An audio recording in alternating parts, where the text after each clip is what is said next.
Bismillahirrahmanirrahim. Assalamualaikum warahmatullahi wabarakatuh. Allahumma sholli ala sayyidina Muhammad wa ala ali ala sayyidina Muhammad. Alhamdulillah ya, kita lanjutkan lagi kajian kita. Topik kali ini masih seputar Paulus tapi dengan tajuk yang berbeda ya. Kita bikin tajuk kali ini adalah Gala rangsang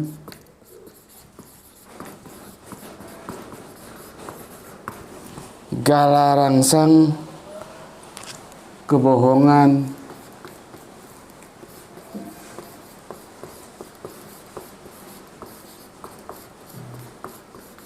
Paulus. Anda tanya ya, begini, aku harus kembali menekankan kepada kalian menjunjung nilai-nilai akademik, berbicara secara objektif ya. Ketika Paulus berdasarkan ukuran parameter akademik benar ya, dia harus dibenarkan. Namun begitu juga ketika Paulus menurut ukuran akademik dia salah, ya dia harus disalahkan. Jangan sampai yang benar dikatakan salah, yang salah dikatakan benar, itu tidak akademik. Ini agak hujan deras, jadi kalau ada suara nanti masuk ini memang hujan deras ya. Semoga aja nggak noise. Itu yang perlu diperhatikan ya. Waktu-waktu yang lalu aku secara tegas mengatakan bahwa sampai videonya khusus aku bikin dan kalian bisa lihat aku membela Paulus. Dan aku memang tetap pada pendirianku, aku membela Paulus dalam konteks konsep teos yang kemarin lalu baru aku jabarkan sekitar 3 episode ya, ditambah 1 episode yang terpisah ya, 3 episode seri, 1 episode terpisah. Yang kesimpulannya 3 episode pertama bahwa Paulus itu adalah memegang teguh monotheistic Judaism alias bertauhid, dan dia menolak Tritunggal. Itu yang 3 seri pertama ya, 1 seri, 2 seri, 3 seri. Berikutnya masih kelanjutan tapi dengan judul yang berbeda adalah bagi Paulus Yesus itu bukan pencipta, dan bagi Paulus Yesus itu bukan Allah ya. Itu aku pertanggungjawabkan secara akademik. Artinya ketika ada gugatan-gugatan secara akademik, aku harus siap menjelaskan itu ya. Dan semua telah aku paparkan. Perkara nanti ada pihak-pihak yang tidak terima, yaitu menurutku sesuatu yang wajar, cuman sampaikan juga ketidakterimaan Anda itu secara wajar. Artinya wajar itu dalam kerangka berpikir akademik ya, bukan sebuah sumpah serapah atau sebagainya. Bukan itu, di sini nggak laku itu ya. Begitu juga nanti ketika aku mengatakan seperti judul Gala Rangsang Kebohongan Paulus, itu juga harus dihadapi secara akademik. Kalau ada pihak-pihak yang setuju monggo, yang tidak setuju ajukan secara akademik keberatan kalian ya. Karena dalam dunia parameter akademik itu yang dibutuhkan cuman argumentasi secara ilmiah yang bersifat objektif. Yang lain tidak butuh ya. Jadi kita bisa diskusikan di sini semuanya. Oke, Gala rangsang. Tahukah kalian Gala rangsang ya? Jangankan yang Islam, yang Kristen aja kadang-kadang kalau yang bodoh-bodoh itu enggak tahu Gala rangsang itu apa. Padahal itu tertulis jelas di kitab Perjanjian Baru ya, ketika menggambarkan tentang sosok Paulus itu dengan sebuah istilah Gala rangsang ya. Apa sih Gala rangsang itu ya? Sesuai judul kita, gala rangsang kebohongan Paulus. Ya. Apa gala rangsang itu? Aku bacakan ya supaya lebih jelas. Nanti aku deskripsikan lebih jelas lagi. Bismillahirrahmanirrahim.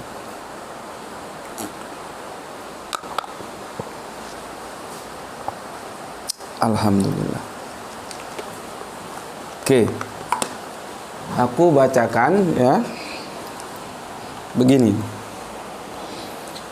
Gala rangsang itu adalah alat untuk mengendalikan binatang, ya.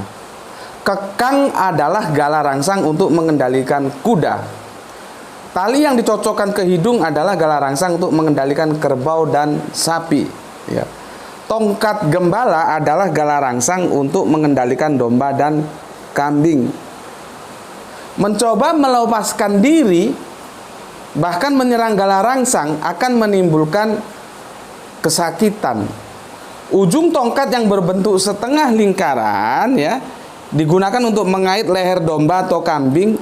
Dalam kondisi demikian memberontak bahkan menendang gala rangsang hanya menyebabkan sakit di leher dari binatang ternak itu sendiri.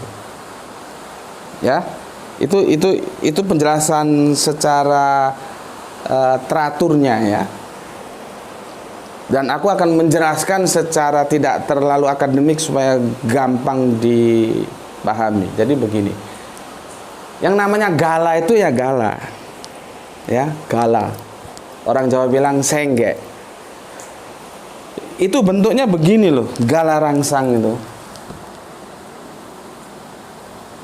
Nah, ini dikaitkan ke lehernya domba, ya, kambing, ya, di sini itu untuk mengangon, mengendalikan binatang ternak itu sesuai dengan keinginan kita mau diarahkan ke arah mana, ke rumput mana, ke rumput yang ujung sana, ujung sana, ujung sana, ya, ataukah dia akan dimasukkan dalam kandang.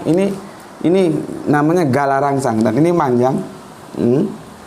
Jadi supaya dia bisa dikendalikan, gitu loh. Secara tekstualnya ini begini gala rangsang. Namun kemudian gala rangsang tidak dipahami sebatas itu. Dia akan mengalami kontekstual. Tentunya kalau untuk kerbau dan sapi itu bukan pakai gala tapi pakai tali yang di hidungnya itu dicocok, ya, lalu dipasang. Biasanya kalau di dalam antropologis Jawa ketika sapi itu berusia sekitar 6 bulan gitu ya, dilubangi pakai bambu, ditusuk, tentunya berdarah ya. Setelah itu dipasang tali. Kalau orang Jawa bilang keluh, dikeluh ya. Nanti kalau yang belum jelas tanya sama teman-teman Jawamu ya, dikeluh gitu. Kalau untuk kuda tentu yang ditarik tali ke belakang begini, beda lagi ya. Jadi intinya secara kontekstual gala rangsang itu adalah sebuah alat yang digunakan untuk mengendalikan atau menggembala atau menjinakkan binatang-binatang ternak. Begitu ya, itu namanya gala rangsang. Ini kalau kau sekolah minggu nggak diajari gala rangsang, lihat videoku jadi ngerti kau ya, supaya bodohnya itu hilang gitu. Itu namanya gala rangsang. Dan gala rangsang ini kalau sudah ditaruh di leher sini dan tidak jarang kambingnya itu, domba itu memberontak, itu jadinya dia nggak memberontak, karena kalau dia memberontak ini akan tertarik. Gala kan panjang gini ya, begitu dia tendang itu akan tertarik, akan sakit sendiri gitu loh ya. Oke, maka judul kita kali ini adalah gala rangsang kebohongan Paulus. Ya, nih. Ya, oke, aku mulai. Aku mulai dari Matius 7 ya. Matius 1 ayat ya. Matius 7 15 23. Ya. Matius 7 panjang ini ayatnya ya, 15 23. Tentang apa? Nabi palsu, ya. Begini, nggak usah aku tulis ya, panjang ini. Kamu dengar aja atau kamu simak. Nanti kamu buka di Biblemu, di Injilmu. Begini. Waspadalah terhadap nabi-nabi palsu yang datang kepadamu dengan menyamar seperti domba, tetapi sesungguhnya mereka adalah serigala yang buas. Ya. Jadi kalau ada pepatah serigala berbulu domba itu ya bisa jadi terinspirasi dari surat Matius ini. Ya. Oke, dari buahnya lah kamu akan mengenal mereka. Dapatkah orang memetik buah anggur dari semak duri atau buah ara dari rumput duri? Subhanallah, bagus sekali sastranya ya. Aku ulangi lagi, sastranya bagus sekali ini ya. Dari buahnya lah kamu akan mengenal mereka. Buka panas pintunya. Iya, dibuka aja panas. Nah, gitu. Oke. Dari buahnya lah kamu akan mengenal mereka. Dapatkah orang memetik buah anggur dari semak duri atau buah ara dari rumput duri? Nah, ini kan retorikanya bagus sekali, kanun sastranya ya. Demikianlah setiap pohon yang baik menghasilkan buah yang baik, sedang pohon yang tidak baik menghasilkan buah yang tidak baik. Tidak mungkin pohon yang baik itu menghasilkan buah yang tidak baik, ataupun pohon yang tidak baik itu menghasilkan buah yang baik. Dan setiap pohon yang tidak menghasilkan buah yang baik pasti ditebang dan dibuang ke dalam api. Jadi dari buahnya lah kamu akan mengenal mereka. Seperti aku yang sampaikan beberapa waktu lalu di video kita yang lalu ya. Pohon itu dalam agama-agama samawi itu sering digunakan sebagai misalan. Kalau Arabiunnya disebut misalan, perumpamaan. Jadi kalau ada pohon itu biasanya kaitannya dengan buah. Itu jangan terus kamu pahami benar-benar pohon dan benar-benar buah. Tidak. Seperti ini perumpamaan. Begitu juga nanti kalau kita baca di surat Ibrahim ayat mulai berapaan tuh ya. Surat tengah-tengahnya itu di surat Ibrahim itu juga menggunakan pohon sebagai misalan, sebagai perumpamaan. Ya.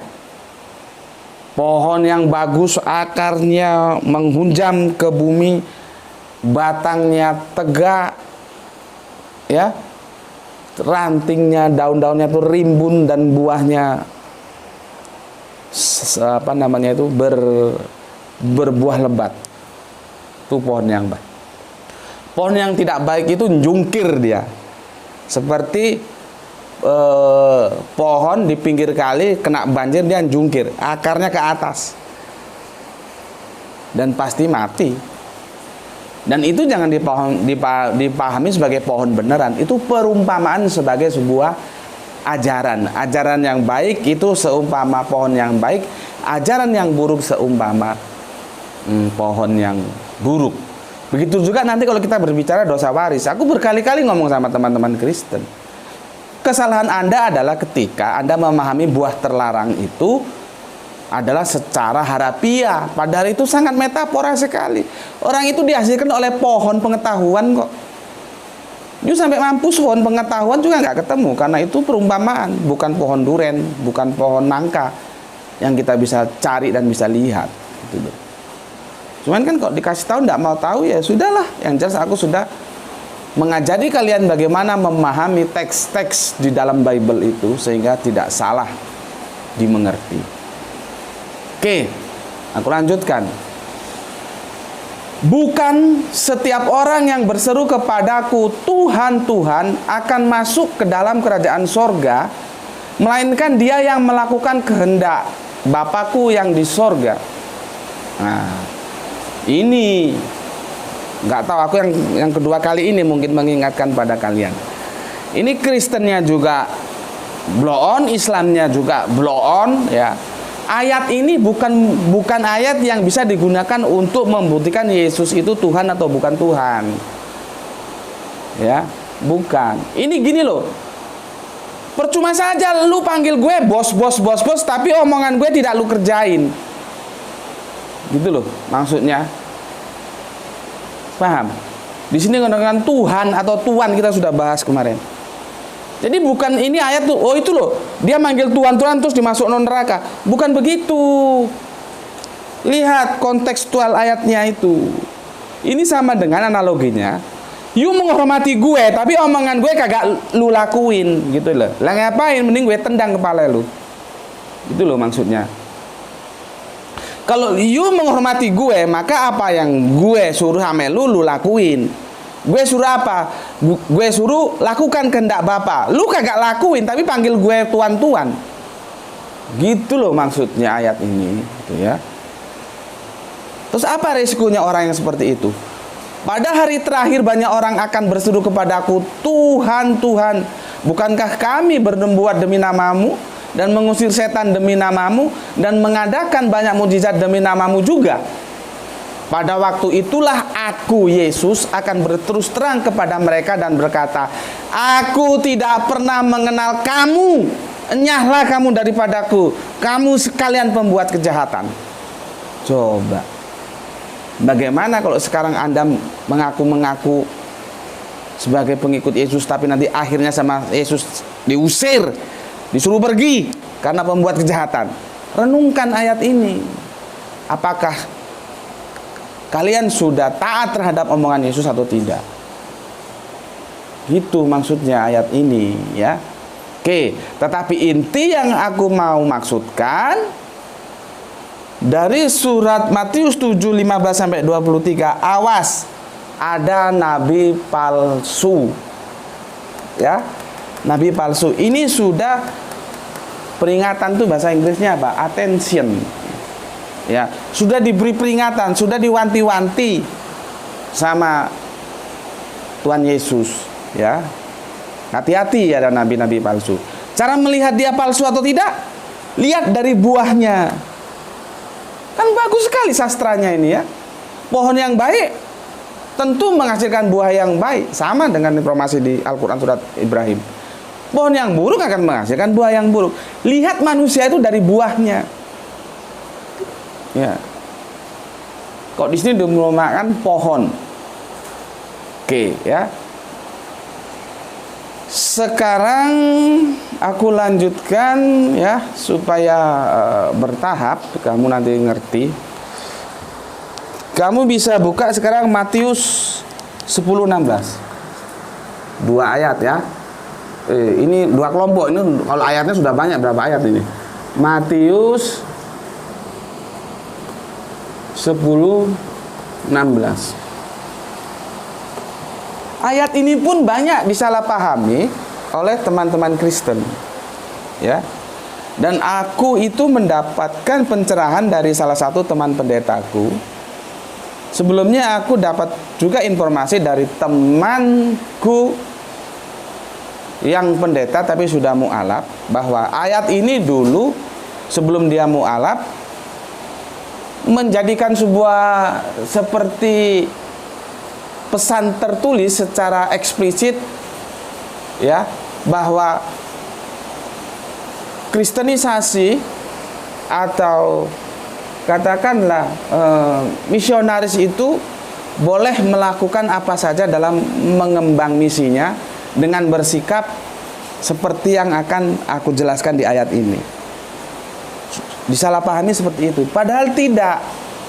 Kemudian aku ketemu dengan teman pendetaku, aku dari situ mendapatkan penjelasan tentang ayat ini. Artinya ayat ini tidak seperti dipahami oleh gerakan-gerakan misionaris itu. Jadi aku ini masih belajar gitu loh, ya.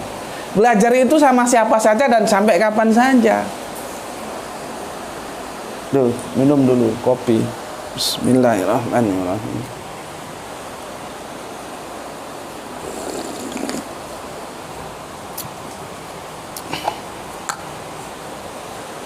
Oke, ambilin tutup untuk kopinya.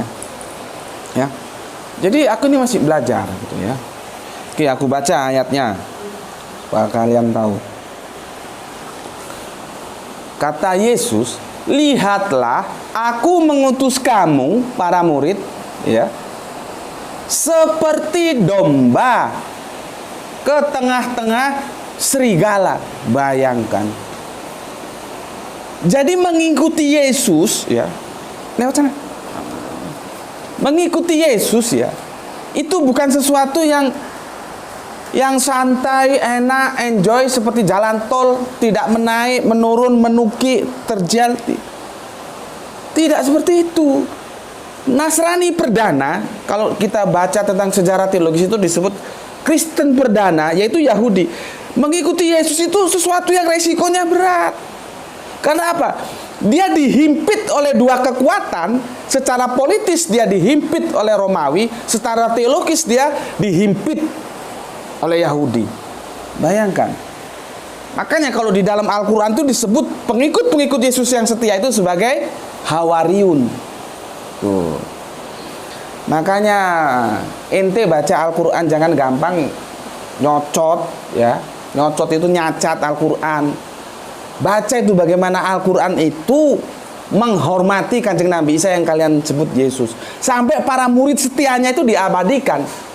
Kalau nggak salah di surat 61 itu. Surat apa 61 itu lupa gitu. Di mana para murid-murid Hawariun itu, murid-murid setia Yesus itu diabadikan dalam Al-Quran. Begitu loh. Bagaimana Yesus itu memposisikan dirinya sebagai pimpinan yang harus bertanggung jawab terhadap anak buahnya, gampangannya begitulah ya. Dan itu diabadikan secara sempurna dalam Al-Quran. Bukan hanya Yesusnya, muridnya yang disebut Hawariun itu juga diabadikan. Coba. Gini lu bilang Al-Quran lu mau anggap sembarangan. Ya? Oke, aku tuntaskan. Lihatlah aku mengutus kamu seperti domba ke tengah-tengah serigala. Bayangkan, domba di tengah serigala. Tadi di atas serigala berbulu domba. Ya. Hati-hati nabi-nabi palsu, serigala berbulu domba. Sekarang para murid dikasih wejangan peringatan oleh Yesus.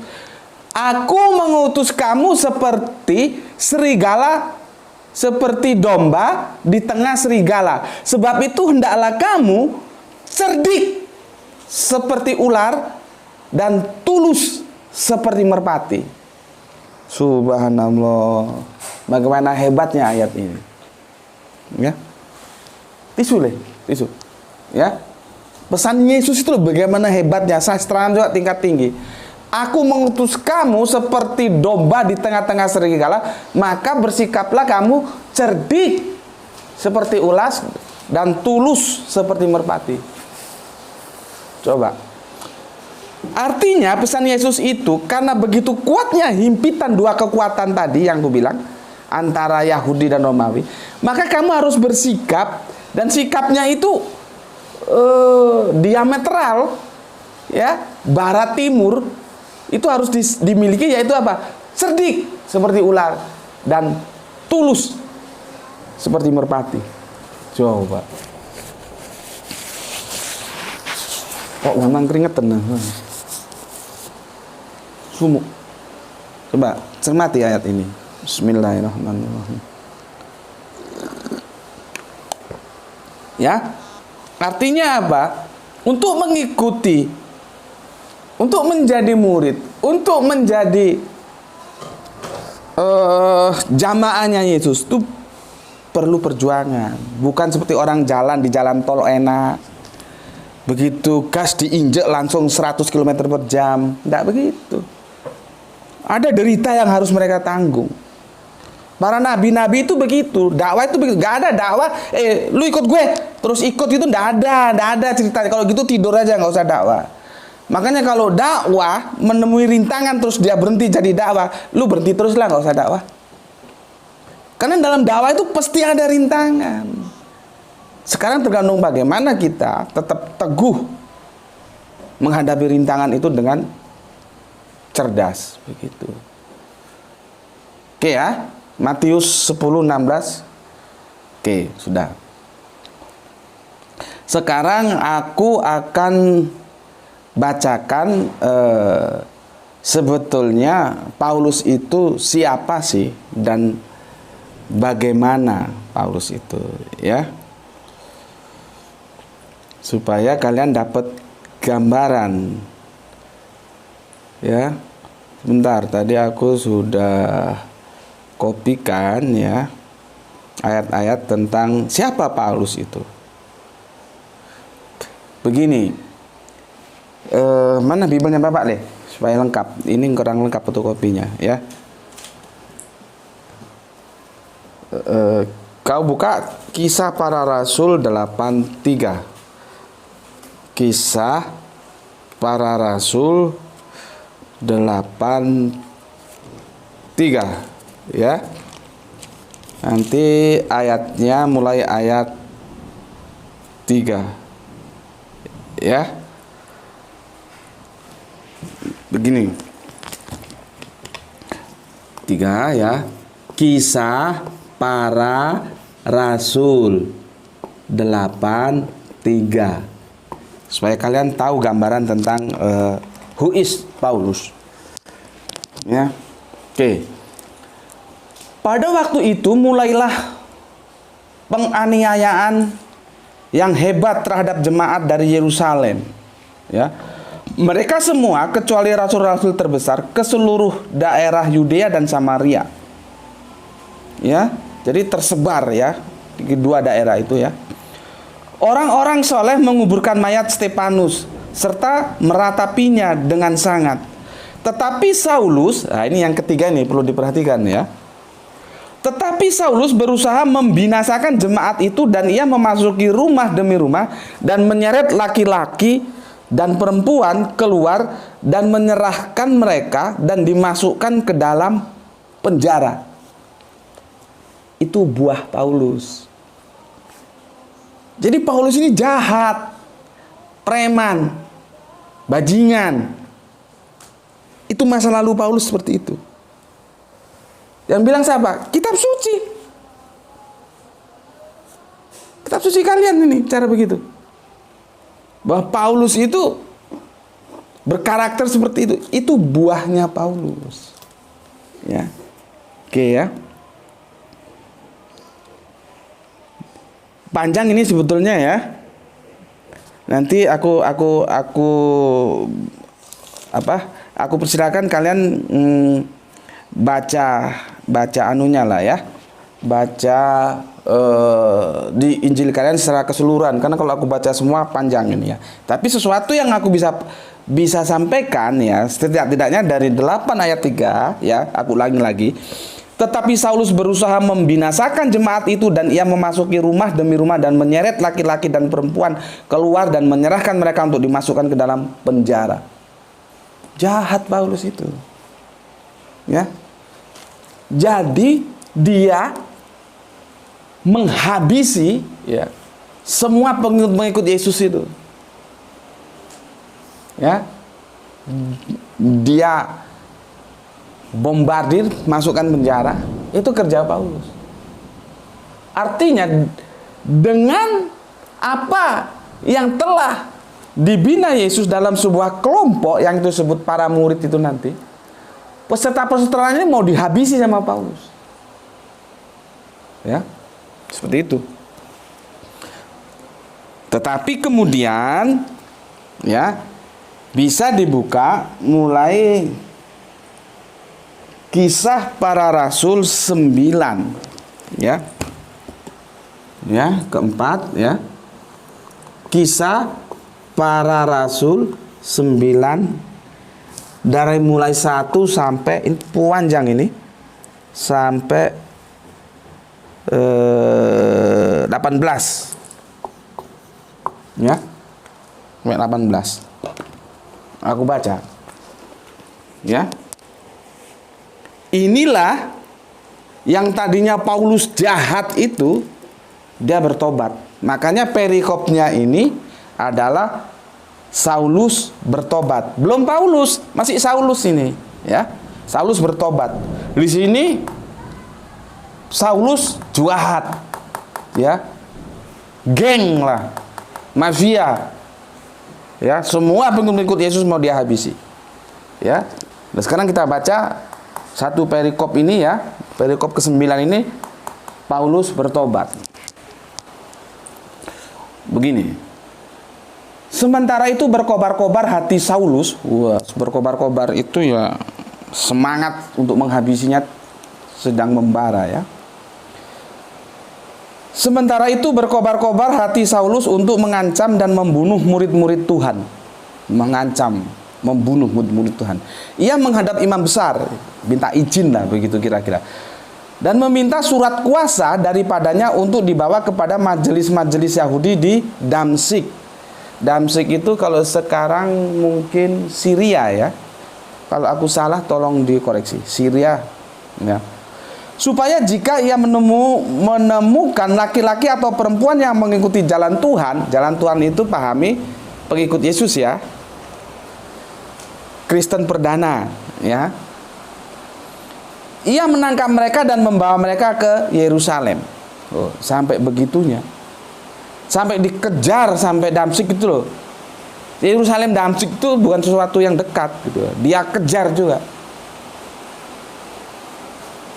Yang ketiga, dalam perjalanan ke Damsyik, ketika ia sudah dekat kota itu, tiba-tiba cahaya memancar dari langit mengelilingi dia.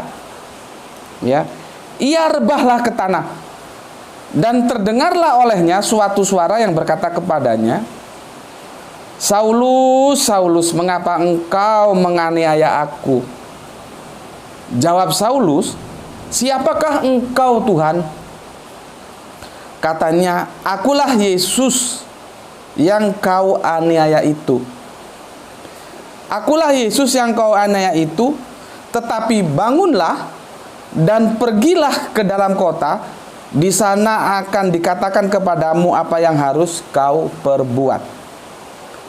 Yang ketujuh, maka termangu-mangulah teman-temannya seperjalanan karena mereka memang mendengar suara itu tetapi tidak melihat seorang jua pun.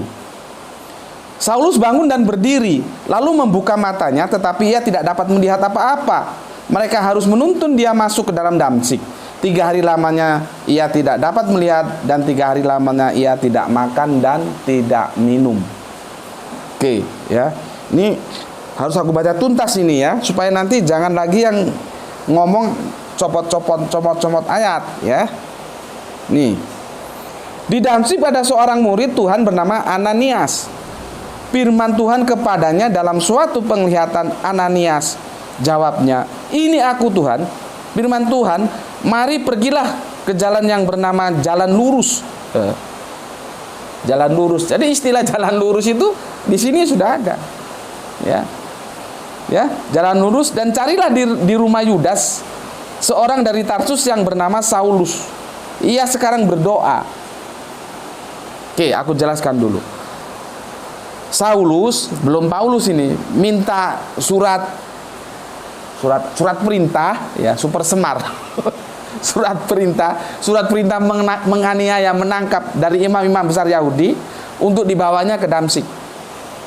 Di tengah perjalanan pas mau masuk kota Damsyik, berdasarkan laporannya ini ya, ada cahaya putih itu ya, yang katanya Tuhan Yesus. Terus Saulus rebah ya, sehingga tidak bisa melihat ya, dan akhirnya ditolong oleh Ananias. Ananias pun sudah mendapat perintah dari Tuhan untuk menolong Saulus. Pada waktu itu Saulus masih ya. Jadi gini, Saulus sudah ketemu Tuhan, Ananias sudah ketemu Tuhan, sama-sama diperintahkan, nanti lu tolong tuh Saulus ya. Saulus juga sudah diperintahkan, lu nanti ikut Ananias ya. Kalau kita baca itu begitu ya. Oke. Dan dalam suatu penglihatan ia melihat bahwa seorang yang bernama Ananias masuk ke dalam dan menumpangkan tangannya ke atasnya supaya ia dapat melihat lagi. Jawab Ananias, Tuhan, dari banyak orang telah kudengar tentang orang itu, betapa banyaknya kejahatan yang dilakukan terhadap orang-orang kudusmu di Yerusalem. Maksudnya itu kejahatannya si Saulus ini. Ananias itu sudah dengar. Ini orang jahat. Tuh loh. Ya, orang-orang kudus di Yerusalem dihabisi. Ya. Dan ia datang kemari dengan kuasa penuh dari imam-imam kepala untuk menangkap semua yang memanggil namamu. Nah, tadi surat kuasa dari imam-imam kepala sudah dipegang oleh Saulus, ya. Pergilah sebab orang ini adalah, tetapi firman Tuhan kepadanya, 15 ya. Tetapi firman Tuhan kepadanya, pergilah sebab orang ini adalah alat pilihan bagiku untuk memberitakan namaku kepada bangsa-bangsa lain serta raja-raja dan orang-orang Israel. Nah, jadi intinya Tuhan berfirman, pergilah sebab orang ini adalah alat pilihan bagiku. Jadi dipilih. Jadi ini Saulus dipilih oleh Tuhan Yesus itu, ya. Hati-hati aku bilang Tuhan Yesus ya. Untuk memberitakan namaku kepada bangsa-bangsa lain serta raja-raja dan orang Israel. Oke. Aku sendiri akan menunjukkan kepadanya betapa banyak penderitaan yang harus ia tanggung oleh karena namaku.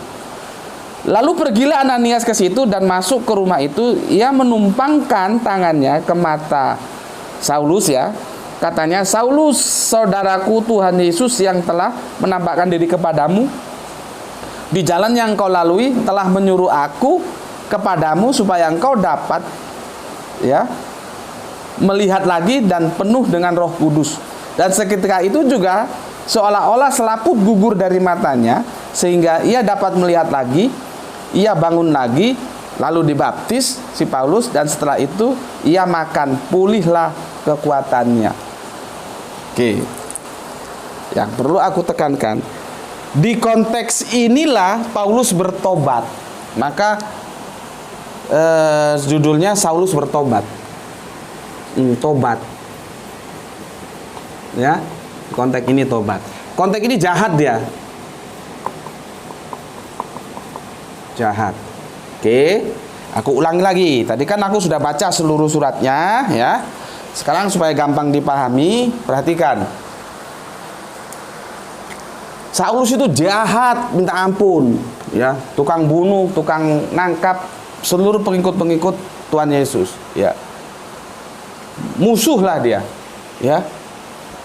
Di sini KPS 1, Saulus itu mau berangkat ke Damsyik, minta izin sama tua-tua Yahudi, sudah dikasih izin. Di tengah jalan masuk kota Damsyik, ada cahaya, katanya Yesus, dan dia tersungkur, terus buta. Begitu buka, dikasih tahu, nanti kamu ke rumahnya Ananias. Ananias pun dikasih tahu sama Tuhan Yesus, nanti kamu tolong itu si Paulus. Akhirnya sudah nggak buta lagi, dan di situ Paulus tobat. Gini dulu, ya. Setelah Paulus tobat, Paulus tidak lagi jahat. Ini tidak lagi jahat Paulus. Paulus ikut menyebarkan atau ikut mengabarkan nama Tuhan Yesus. Artinya dia berbalik berapa, Le? Kalau lurus itu berapa? Balik karena 180 derajat. Berbalik. Yang tadinya memusuhi, jahat, dia tobat menjadi baik. Jadi berbalik 180 derajat Saulus. Ya. Nih, berbalik 180 derajat. Tuh, inti ceritanya seperti itu. Sehingga, ya, seperti kita tahu, tapi nanti masih ada episode lainnya, ya. Saulus itu memegang peranan dalam kekristenan. Ya. Memegang peranan dalam kekristenan. Disinilah Saulus ngaku bertobat dan dia dipilih oleh Tuhan Yesus untuk mengabarkan ajaran yang dibawakan oleh Tuhan Yesus itu yang kemudian disebut Kristen. Tapi sebutan Kristen itu nanti di Antioquia sana, ya. Sementara cerita ini dulu pahami, ya. Nah, pahami dulu. Udah berapa jam? Berapa? 39 menit. Waduh. Ya. Pahami dulu, ya. Sudah paham, aku ajak kamu berpikir. Oke, sudah. Oke. Sekarang begini. Ya. Coba kita analisa. Di Matius 7, 15, 23 ya, itu tadi disebut ada nabi-nabi palsu ya. Matius 7, 15 sampai 23 ya. Ada nabi-nabi palsu. Ini ya. Yang harus kita perhatikan ya, Matius 7, 15, 23 ini Yesus sudah mengabarkan nabi palsu. Artinya banyak nabi. Nah, salah satunya nanti siapa? Ya pikirkan sendiri nanti. Ya. Oke. Di Matius 10, 16 ya, digambarkan bagaimana beratnya jadi pengikut Yesus, menjadi hawariun ya, yang itu harus cerdik seperti ular dan tulus seperti merpati. Ini ya.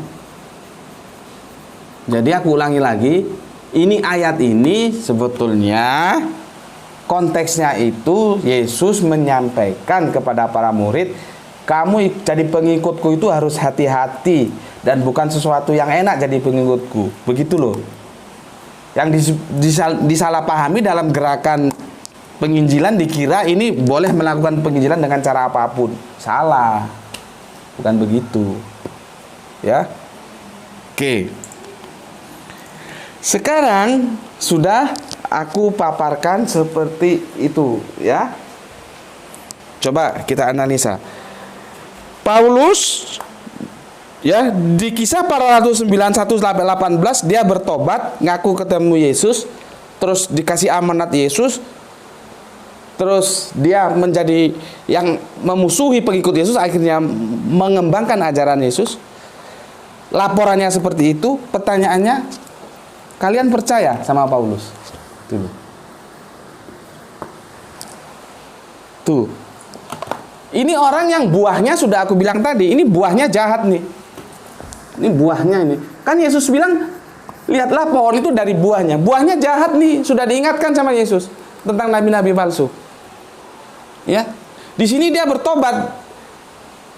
Percaya sama omongannya Yesus? Sorry.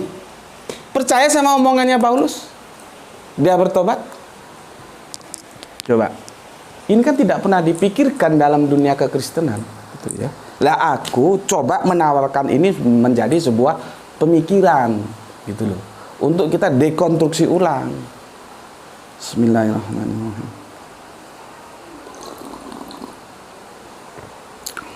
Coba. Kenapa? Kalau dalam perspektif aku bukan mau melihat kekristenan dari kacamata Islam ya, enggak. Cuman ini sebagai sebuah informasi saja. Aku tetap akan menyelesaikan bahasan ini dalam perspektif kekristenan, ya. Cuman kalau dalam perspektif keislaman, ya, ini hanya informasi saja. Ini tidak mungkin. Karena apa? Karena Yesus itu, Kanjeng Nabi Isa itu tidak mati disalib. Ini eranya kan setelah penyalipan, setelah Kanjeng Nabi Isa, setelah Yesus diangkat ke sorga sana. Terus turun lagi menemui Paulus.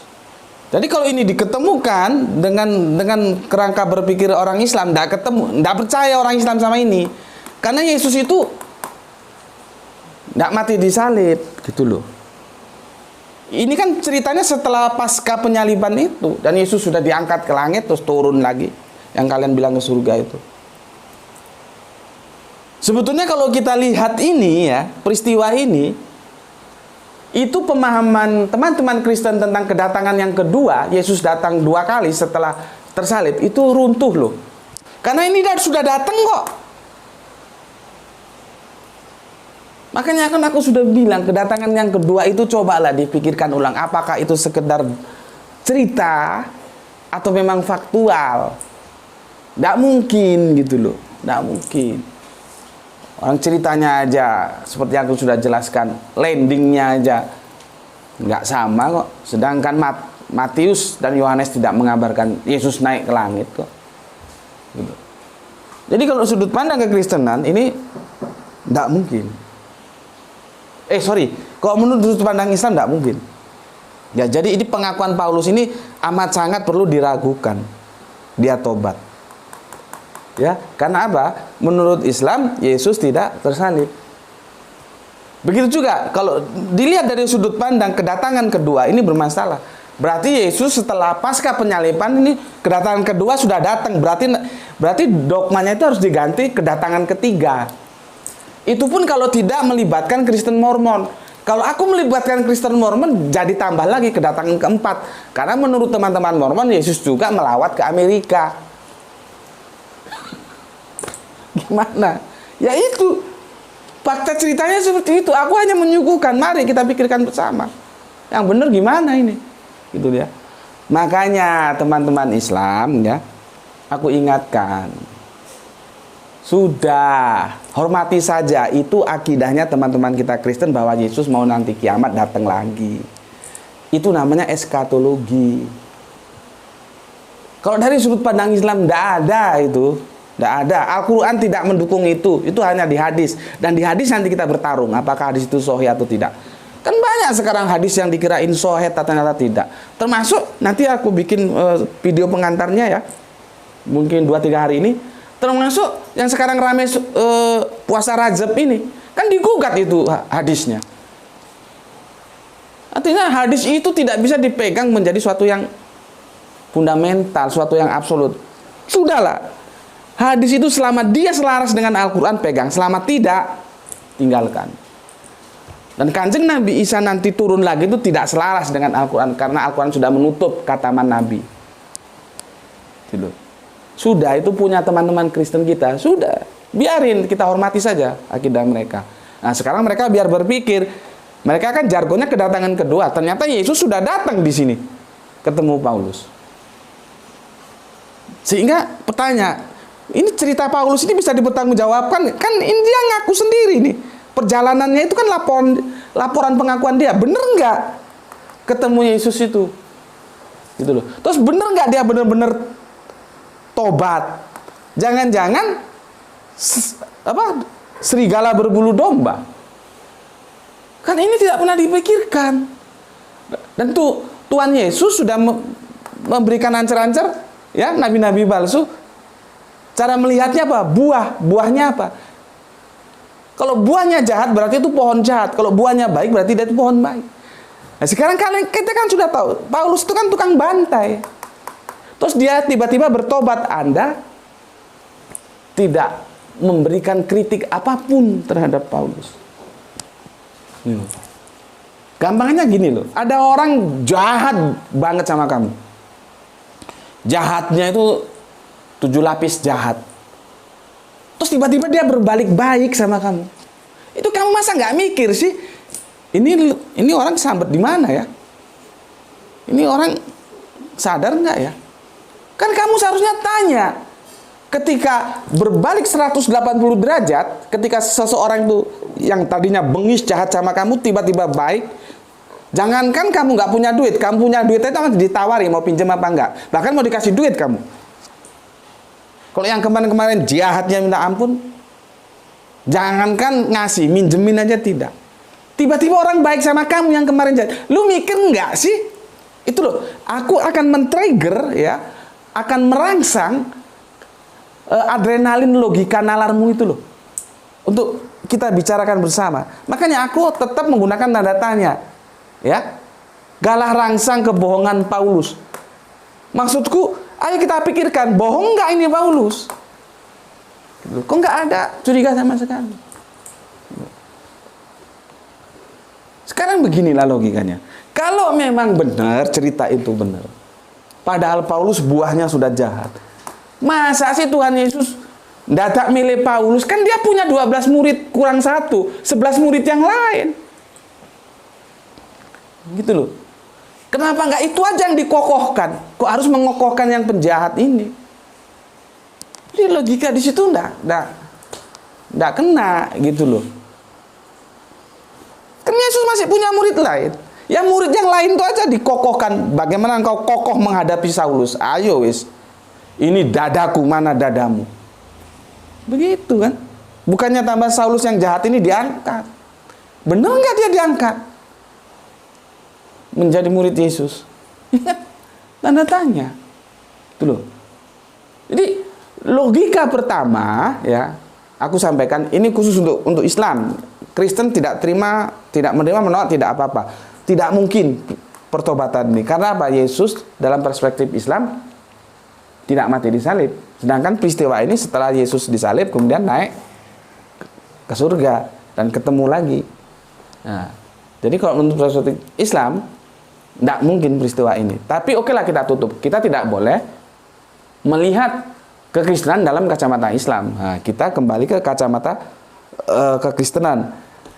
Yang membuat kita aneh, kenapa kita tidak curiga ada orang yang jahat tiba-tiba baik? Ada apa ini maunya? Dulu. Apakah bukan strategi? Ya? Karena apa? Lah kok boro-boro Yesus milih Paulus, orang masih ada 11 murid yang lain kok. Dan ini militan-militan semua. Gitu loh. Kalaupun bukan yang 11 ini, kan ada yang lain-lain yang baik-baik itu. Ananias misalnya. Kenapa harus Paulus? Itu kan menjadi sebuah tanda tanya. Tetapi itu kan pemikiran dan setiap orang punya pemikiran yang beda-beda. Sekarang kita kembali saja ke teks-teks yang disajikan oleh Alkitab. Di mana letak kejanggalan pengakuan Paulus ini? Ya, gua habiskan dulu kopiku. Bismillahirrahmanirrahim. Ini Le, taruh sana Le. Ya, di mana kejanggalannya? Udah berapa lama Le?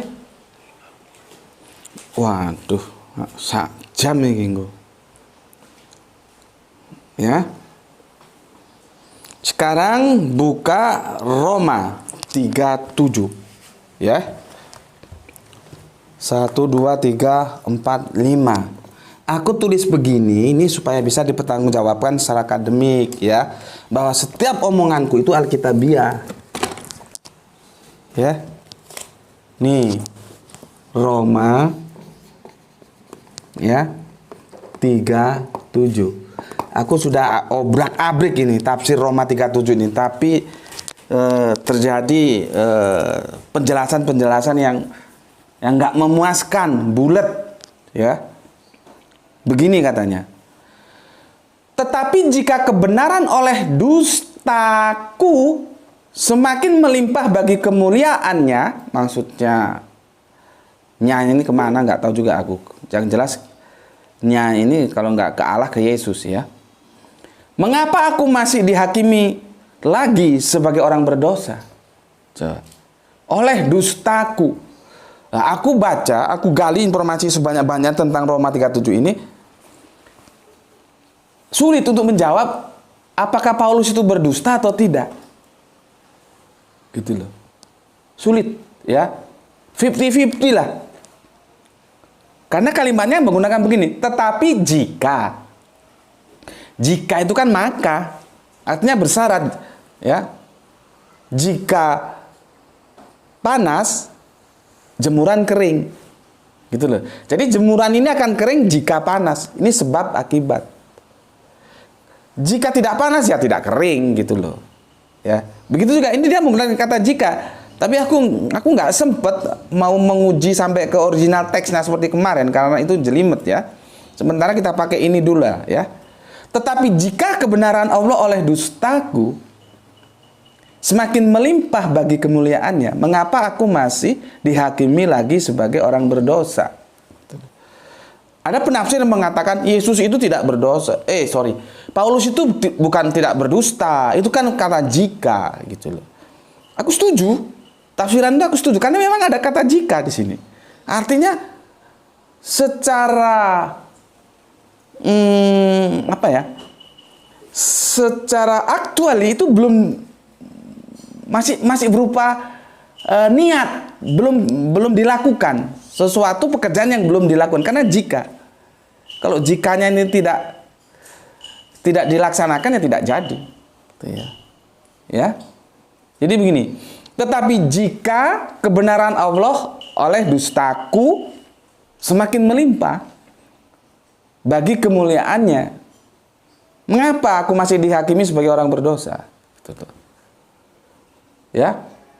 Tetapi begini, kalaupun Paulus belum berdusta, karena ini menggunakan penekanan kata diksi jika, kita harus fair dong. Ayatnya kan begini ya. Paling tidak Paulus sudah punya niat. Kalau dalam bahasa hukum tuh mens rea, ya. Niat untuk berdusta. Itu loh. Sudah ada. Kalaupun belum niat, pemikiran lah. Pemikiran dusta itu sudah ada di dalam kesadarannya. Kalaupun Paulus belum berdusta atau tidak berdusta, oke lah. Tetapi setidaknya pemikiran dusta dalam kesadaran Paulus itu sudah terbangun. Tinggal mencari momennya saja. Kalau dalam bahasa hukum itu apa? Niat dan kesempatan. Ya. Walaupun belum sampai niat, tapi pemikiran dusta itu sudah ada.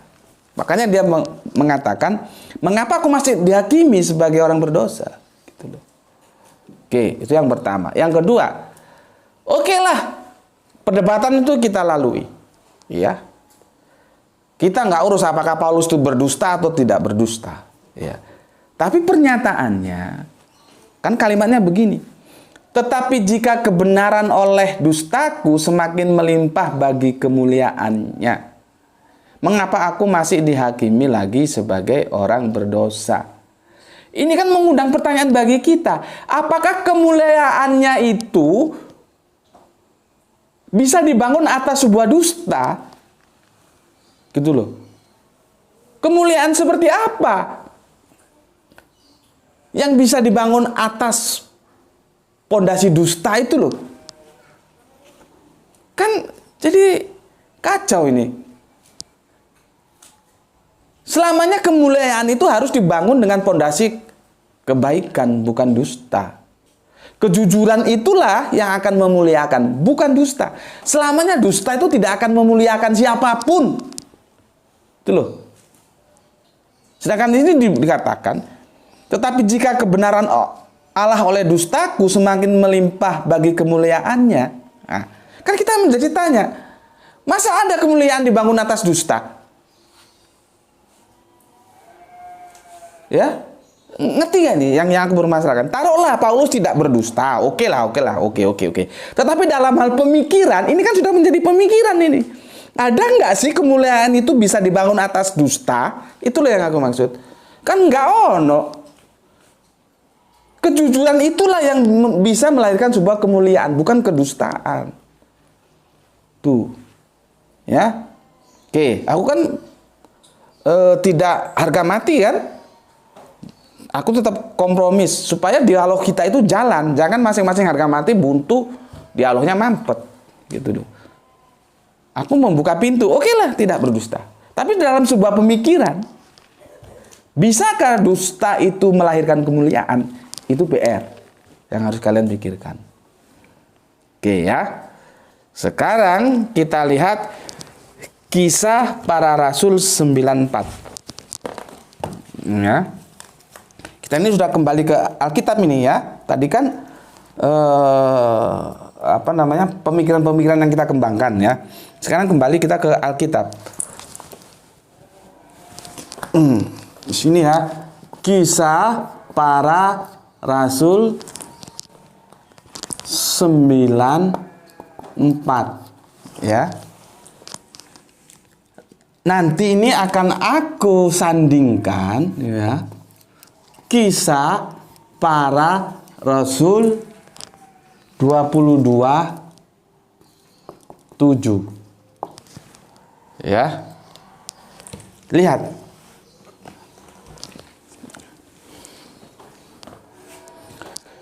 Di Kisah Para Rasul 94 begini. Ia rebah ke tanah dan kedengaranlah olehnya suatu suara yang berkata kepadanya, Saulus, Saulus, mengapa engkau menganiaya aku? Ini cerita Saulus yang akan ketemu Tuhan Yesus ya. Di sini laporannya menggunakan iya. Ya, di sini iya. Berarti Saulus itu orang yang dibicarakan, orang kedua, bukan orang yang berbicara langsung. Sementara di 2:27 ya, maka rebahlah aku ke tanah, dan aku mendengar suara yang berkata kepadaku, Saulus, Saulus, mengapa engkau menganiaya aku? Di sini dia menyebut dengan aku.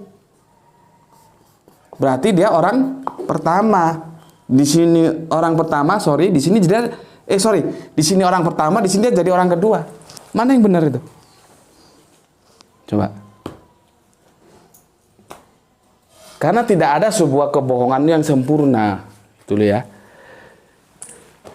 Sekarang kalau kita tambah lagi, ini tambah parah lagi. Ya. Kisah para rasul ya. Sebentar.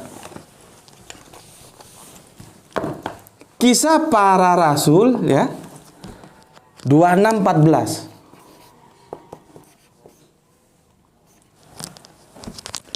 Kita semua rebah ke tanah, dan aku mendengar suatu suara yang mengatakan kepadaku dalam bahasa Ibrani, Saulus, Saulus, mengapa engkau menganiaya aku? Sukar bagimu menendang ke galarangsang. Ini yang kita bikin judul. Sukar bagimu menendang ke galarangsang. Artinya serba salah. Kalau ditendang tambah sakit lehernya. Sudah aku jelaskan tadi. Ya, di sini dia pakai kata kami semua. Kami semua. Tadi aku berpikir jangan-jangan kami itu adalah bentuk majestik, bukan plural ya, majestik. Kan kami itu bisa plural, bisa majestik, seperti Allah itu menggunakan kami. Ya. Tapi kalau kami dia single berarti dia majestik. Tetapi ternyata ada kata semua.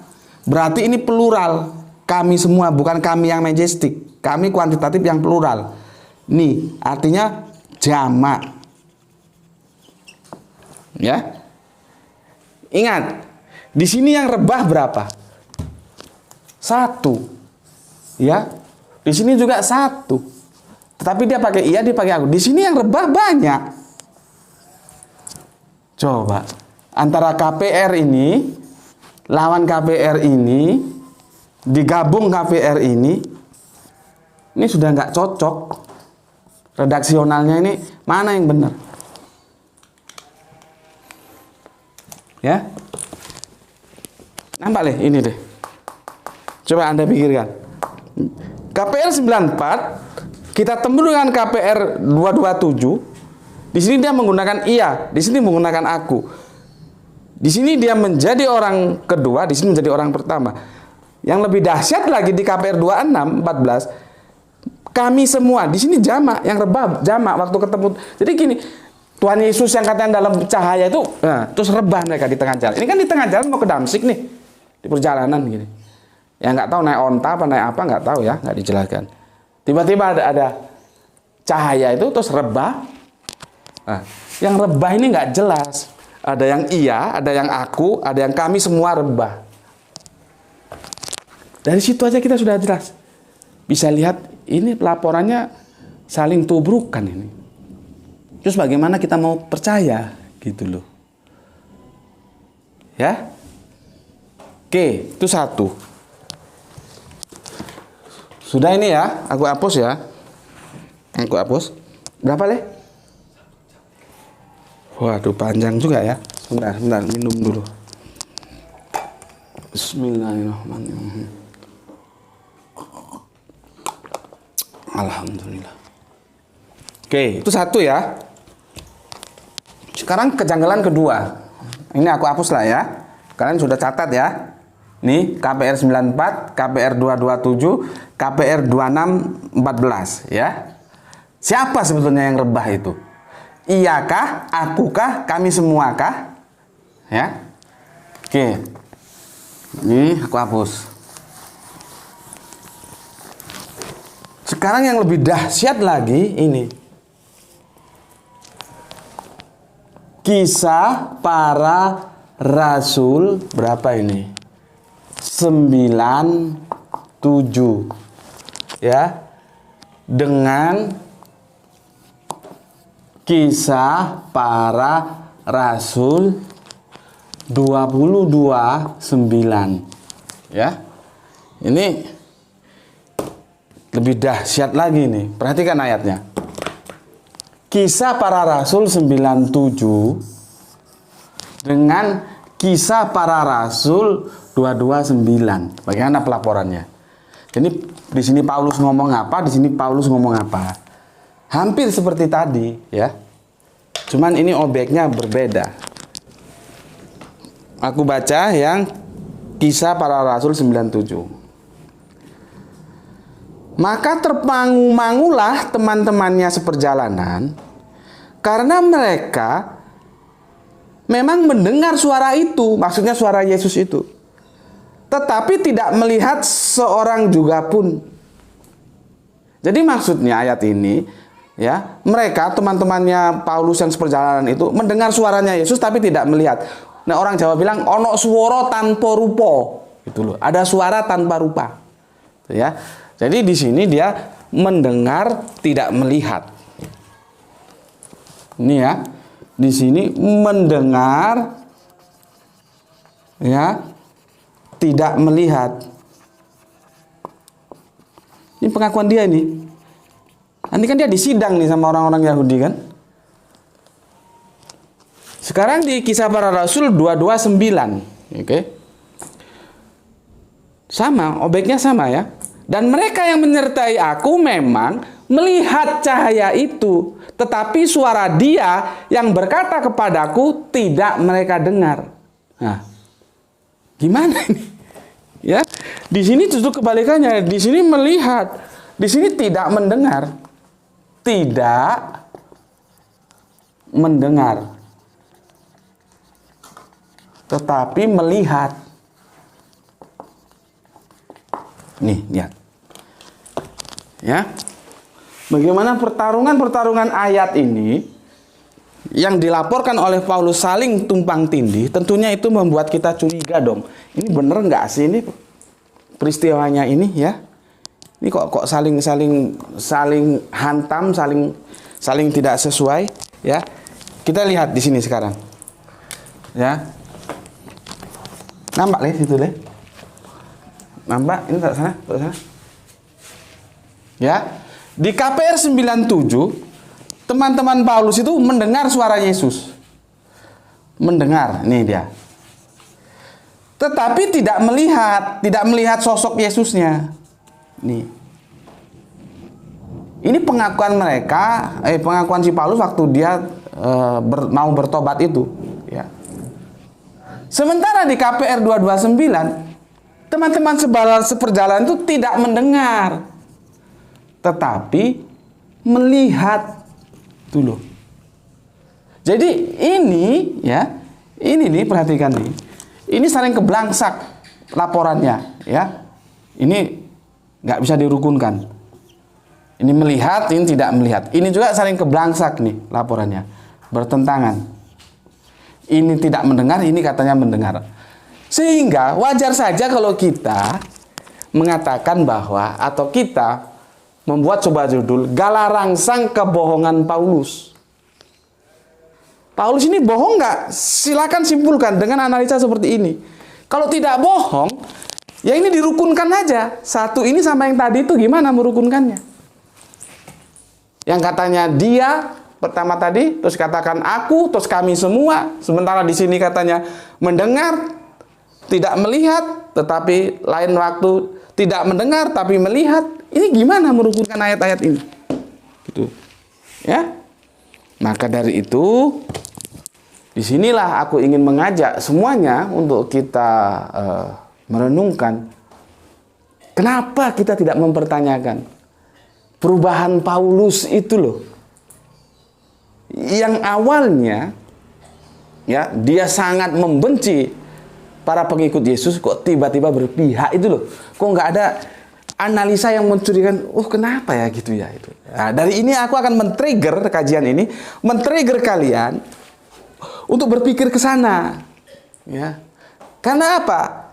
Aku kasih lagi sebuah clue orang itu ya, misalkan dia ukur, wah kalau gue hajar ini dari depan, ya, dari luar berat, mending gue masuk aja ke dalam, gue rusak dari dalam. Paham yang aku maksud? Kalau lu nggak paham, sudahlah, nggak ngerti gue. Ya, cukup itu dulu kajiannya. Sampai ketemu lagi. Assalamualaikum warahmatullahi wabarakatuh.